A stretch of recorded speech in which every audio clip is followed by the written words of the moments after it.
que je puisse choper les noms.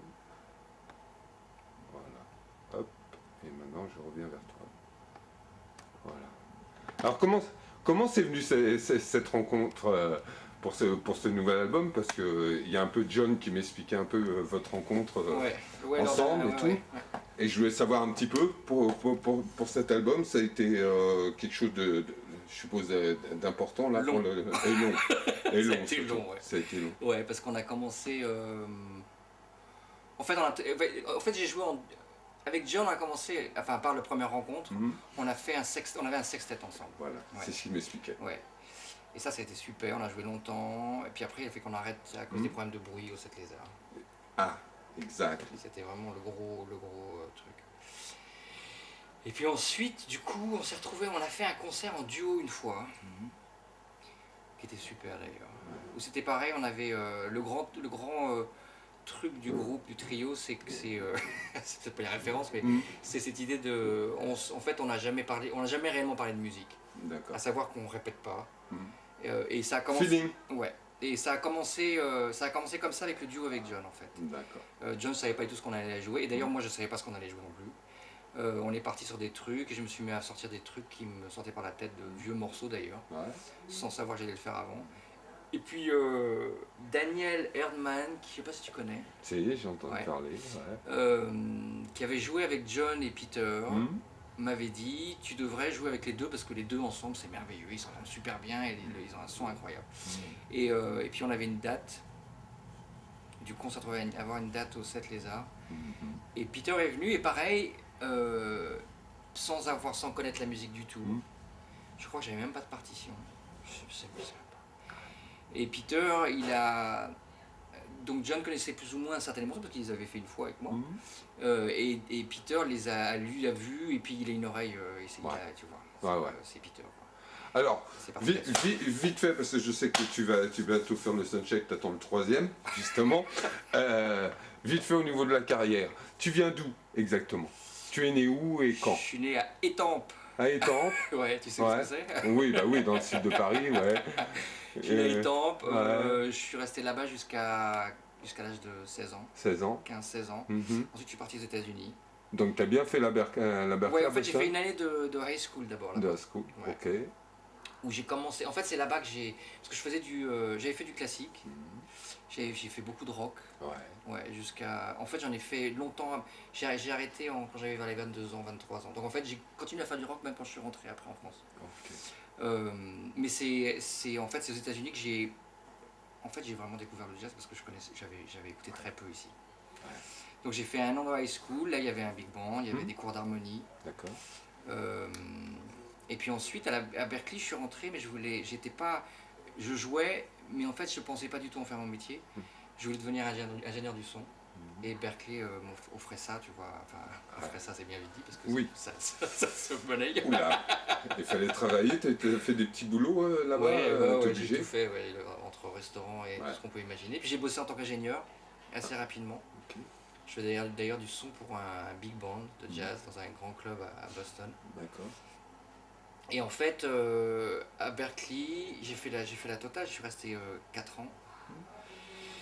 Et, mais en fait en jouant beaucoup, mais toujours à côté, tu vois, comme par plaisir en fait. J'ai joué avec des gens super d'ailleurs, que je revois de temps en temps. Mais c'était rigolo, j'étais pas du tout sérieux. Et le premier vraiment concert professionnel avec de grands artistes, et John et tout ça, ça s'est démonté vers... Je sais pas, parce qu'en fait, j'ai toujours eu des groupes, j'avais même à Boston, j'avais déjà des trucs, je travaillais sur la musique de Monk avec un vibraphoniste qui a joué d'ailleurs avec John, qui jouait avec Steve Lacy à un moment donné. On avait un duo qui s'appelait Monk sur scène. La scène. Monk nous c'est la scène TV. Hein. Et en fait on a joué, quand je suis rentré à Paris, on jouait là. En fait j'ai toujours eu des projets en fait, ça a continué. Et puis par contre, de retour à Paris, j'ai fait beaucoup de free, tout de suite. Tout de suite? Ouais, enfin assez rapidement, c'est la découverte d'Archie Shepp ou de gens comme ça, non? Non, c'est sûr que il y avait Cécile Taylor Oui. que j'ai toujours. Oui. Tu vois. Non, c'était plutôt moi qui voulais, déjà j'ai un goût, tu vois, clair pour ça, pour les sonorités un peu. Et je pense que c'était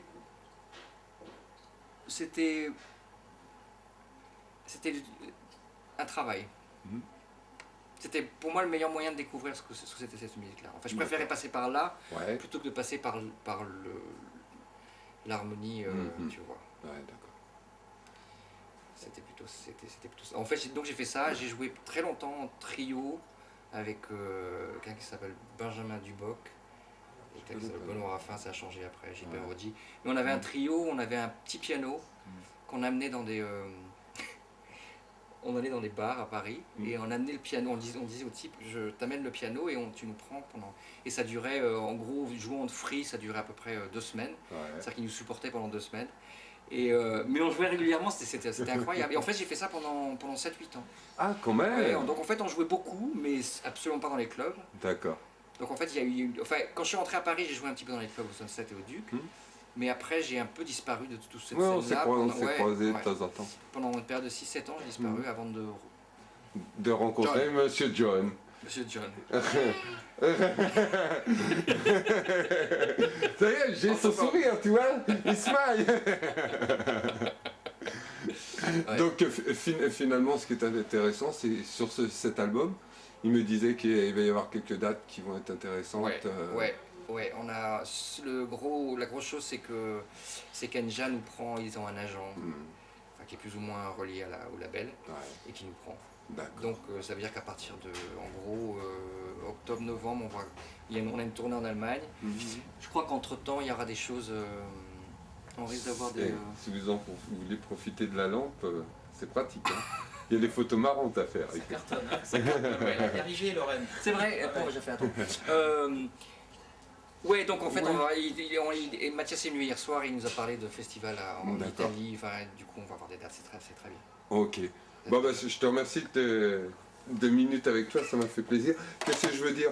Tu as ma carte, tu mets en contact avec eux, tu leur donnes mon mail et. Avec la maison de disques pour que je puisse l'écouter et puis que. Non, ça tu peux le garder. Celui-là, je peux le garder? Ah, bah, c'est gentil. Ça, c'est cadeau. C'est gentil. Ça va faire un autographe de plus alors. Ah bah oui, ah bah oui, obligé. Obligé, mais par contre il faut que je cherche mon manteau. Parce que le truc il est quelque part là.